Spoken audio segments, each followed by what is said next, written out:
Good morning, ceramics. Good morning, painting. Good afternoon, painting. Afternoon or ceramics classes.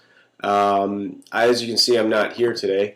Uh, I wanted to create a little video for you guys to let you know what your goals are for today and what you can look forward to in creating by the end of this class. Before I get started on that, I just want to make a general announcement to every one of my classes that your end of the year portfolio is due today at the end of the school day. Make sure that before you leave school you've submitted the document through Google Drive, and you also have it shared with me, and that I can edit it. Make sure that the check mark on can edit is there, or is marked before you send it off and share it with me. As for the rest of us, we are working on creating artist statements. If you remember, yesterday we went upstairs, we were in the computer lab gathering as much information as possible about specific art pieces and the artists that created them. Today you guys are using all that information to come up with an artist statement board. There's poster boards up by the paper cutter. I think I left them by the paper cutter. Yes. And there's materials and supplies in the supply closet for you guys to use in creating your poster board. I really want you guys to remember that you're not creating a poster board that's going to be telling a story about the artist or telling a story about the piece of art.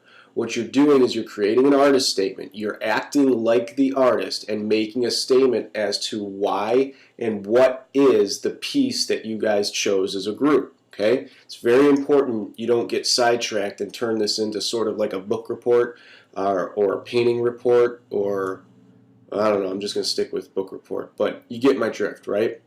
Make sure whatever materials you use, you guys put back at the end of the day, okay? And when you're done with your poster boards, you collect them by hour and set them in the back of the room along the countertop where some of the ceiling tiles are for the ceramics classes. You guys know painting and ceramics the room better than the subs, so make sure that stuff is kind of set off in the back and organize it by hour. When I get back Thursday, we're going to display those poster boards, and we're going to have a brief discussion about those and talk a little bit more about what artist statements really do.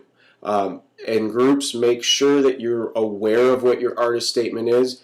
I know there's a couple groups out there that like to push all the responsibility on one or two of their members and then skate by. Everybody's going to have to be responsible for knowing what the artist statement really is.